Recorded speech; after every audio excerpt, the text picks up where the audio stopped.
question and answer session, please, if you have anything to come up. आपका trailer इतना अच्छा है कि उनको कुछ क्वेश्चन आ रहे हैं। मेरी स्पीच सुनो और ताली बजाना।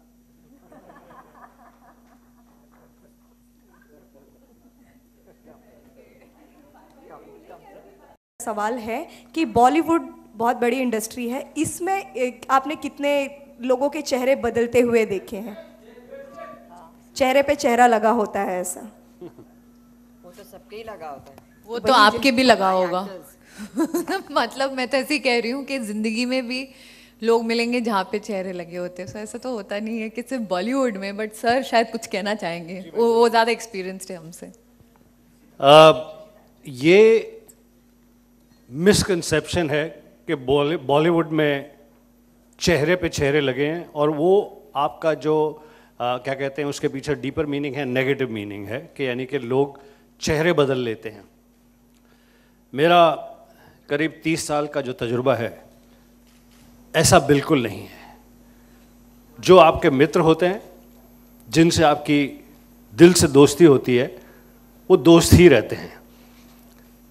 क्योंकि समय के साथ साथ अगर दूसरे बदल रहे हैं तो कहीं आप भी बदल रहे हैं, क्योंकि अब आपके पास इमोशन है लेकिन उतना समय नहीं है, आपके पास ज़्यादा पिक्चरें हैं, ज़्यादा भागदौड़ हैं, उनकी एक्सपेक्टेशंस को आप मीट नहीं कर सकते। शायद वो किसी फिल्म में आपसे रोल करवाना चाहते हैं, वो डायरेक्टर्स जिनके साथ आपने शुरू में काम किया है, अब आपको लगता है मेरी स्कीम ऑफ थिंग्स में सही नहीं आता, ये कॉम्पिटिटिव वर्ल्ड है, मैं सीढ़ी पर खुद अपने आप को मजबूत कर रहा हूँ, इनके चक्कर में गया तो मैं भी डूब जाऊँगा।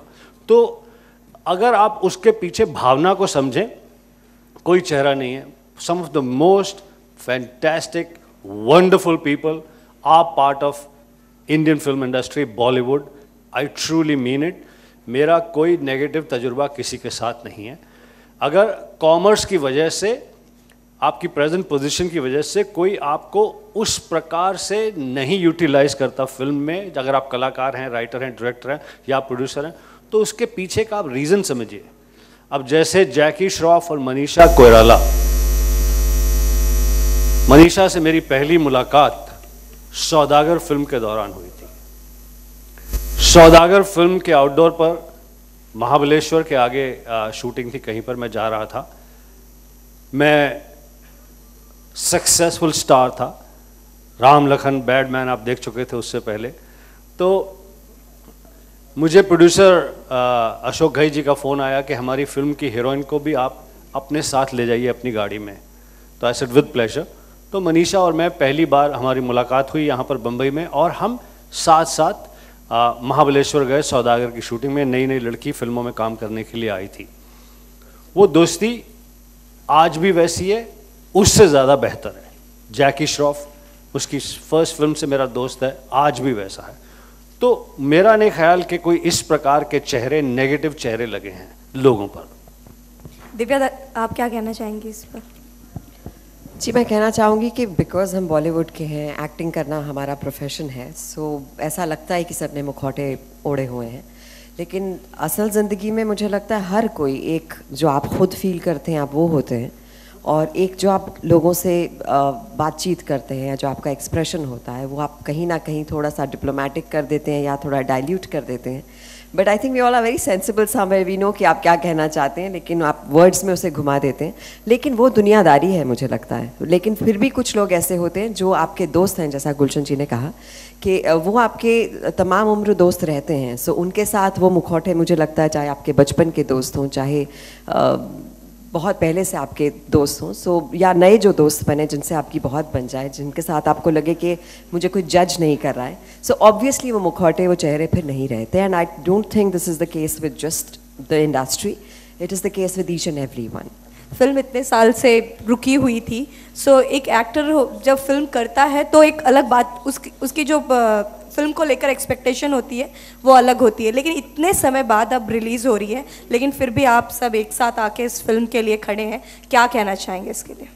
आई थिंक जब हम किसी सुपरहिट फिल्म या बहुत बड़ी फिल्म का हिस्सा बनते हैं और उसमें ज़ोर शोर से हिस्सा लेते हैं, तो हमारा फ़र्ज़ बनता है कि जो फिल्में हमने बहुत इन्जॉय की हैं, जो वाकई बहुत खूबसूरत हैं, जो थोड़ा सा इधर उधर वक्त लिया है, लेकिन फिर भी अगर आप देखें दे लुक रियली लवली। और मुझे लगता है बतौर एक्टर मेरा तो ये सपना रहा था कि काश मैं ब्लैक एंड वाइट एरा में पैदा होती and we would have done something black and white, and मेरा तो सपना इस फिल्म से पूरा हुआ है।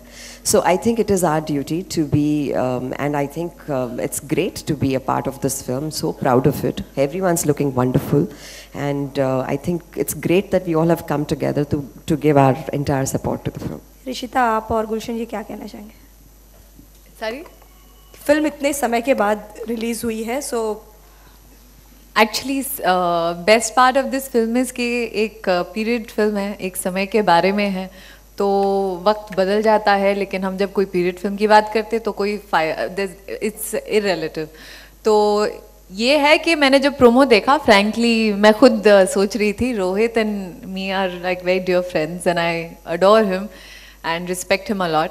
मगर जब मैंने फिल्म का प्रोमो देखा तो मुझे फ्रेशनेस लगी, मुझे लग रहा था कि शायद कभी कभी हो जाता है, फिल्म बहुत टाइम बाद आती है, but I think it's still intact, क्योंकि कहानी ऐसी है और लोगों को अच्छी लगेगी। एक ऐसे ही कोई ड्रामा नहीं है, it's a thriller and yet psychological thriller, so you gonna have fun watching it and I am sure, मुझे लगता है लोगों तक अगर आप लोग अच्छे से पहुंचा देंगे तो पक्का आप जो इतने सवाल पूछ रहे हैं अब उसे अच्छे से लिखिएगा और ज़रूर लोगों तक ले जाइएगा, ताकि लोग समझे कि we really come out with something different and specially 3 women and so many wonderful men.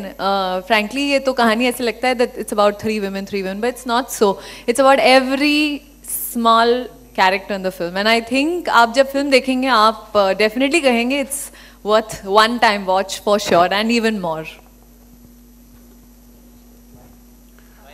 बिल्कुल एग्री करता हूँ मैं। ओए क्या परेशानी, बिल्कुल एग्री करता हूँ मैं ऋषिता की बात से, दिव्या की बात से। चूँकि अगर ये कहानी प्रेजेंट डे कहानी होती तो डेटेड लगती, यानी कि कपड़े डेटेड लगते, परफॉर्मेंसेस डेटेड लगती, वो प्रॉब्लम्स खत्म हो गई हैं या उस तरह का। चूँकि ये फिल्म एक ईरा की कहानी है और इसमें परफॉर्म करने वाले जो एक्टर्स हैं वो इतने बढ़िया हैं, इतने फैंटास्टिक हैं कि that you will enjoy the film for extraordinary performances and you will enjoy the film for music of that time, the look of that time, and also there are very interesting elements. For example, let's say अब जैकी का जो character है, studio owner, मैं एक doctor जिसको heroine से प्यार हो जाता है, हीरोइन को भी प्यार हो जाता है।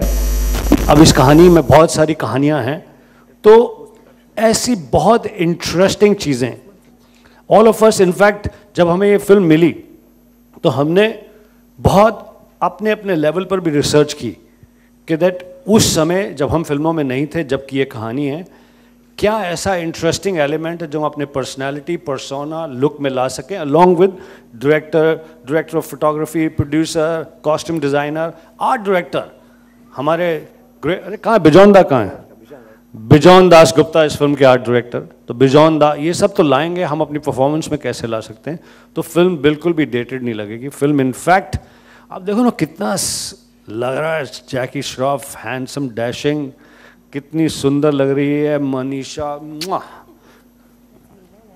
रोहित, तीनों चेहरे किससे इंस्पायर हैं? पुरानी कौन सी ऐसी एक्ट्रेसेस हैं जिनसे इंस्पायर हैं?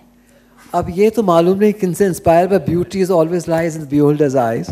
और मुझे याद है कि जब मैं नादिरा जी जो गुज़र गई, वो मुझे अपना बेटा मानती थी, तो मैं उनका फाफे बोलता था। तो मैं जब भी न्यूयॉर्क में भी होता था तो उनके बर्थडे 6 दिसंबर को मैं फ्लाई करके आता था उनको मिलने के लिए, जब भी मौका मिलता था।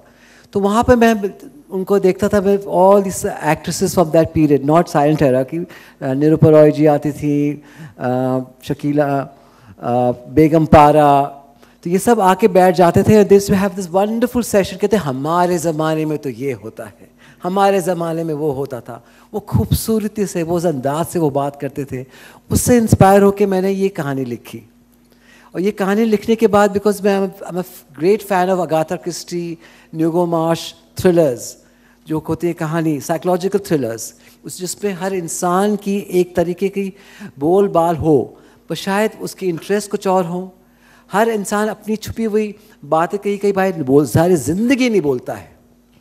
आप किसी को जानते होंगे, आप पहचानते होंगे, पर कई चीज़ें हैं जो आप कभी किसी के साथ शेयर नहीं करेंगे। तभी तो चेहरे पर चेहरा होता है। ये मतलब नहीं कि आप ख़राब हैं, पर हर इंसान, हम सब बैठे हुए यहाँ पे, हमारे बहुत मुखौटे हैं। एक छोटी सी बात है, हम सब एक्ट करते हैं। कहते दिन में, एक डेस्मंड मॉरिस बहुत फेमस साइकोलॉजिस्ट राइटर हैं, उन्होंने कहा था इंसान के 3 पहलू होते हैं दिन में, एक्टर, चाइल्ड, एडल्ट। एक्टर होता है जब जैसे आप बाहर निकलने वाले हैं और देखते हैं कि कोई जनाब आ रहे हैं जिससे आप बात नहीं करना चाहते, पर आप तो एक्टर नहीं। वो कहेंगे हेलो जी क्या हाल है, आप बोलेंगे जी मुझे जल्दी जाना है, मुझे काम पे है। आप एक्ट कर रहे हैं उनके सामने, तो आपने एक्टिंग कर ली वहाँ पे। वो आप सोचते हैं कि आपने एक्टिंग नहीं की, आपने एक्टिंग की है, क्योंकि वो झूठ को बना के एक सच में। दूसरी बात, चाइल्ड होता है आदमी जब आपको प्यार चाहिए, अफेक्शन चाहिए, however strong you might be, किसी के पहलू में जाके आप बच्चा बन जाते हैं उस दिन में। और एडल्ट जब होते हैं, जब आपको अथॉरिटी मिलती है तब अथॉरिटी बनते हैं। तो दिन में आप 3 बार तो 3 वेरिएशन आते हैं आप में। और वैसे भी इंसान के चेहरे कई होते हैं, और यही कहानी में है, कुछ भूली हुई बातें, कुछ सच्ची बातें, कुछ झूठी बातें, सब मिलकर बनता है चेहरा, और इसमें है कई चेहरे। For more news and gossips, don't forget to subscribe to Bollywood Helpline.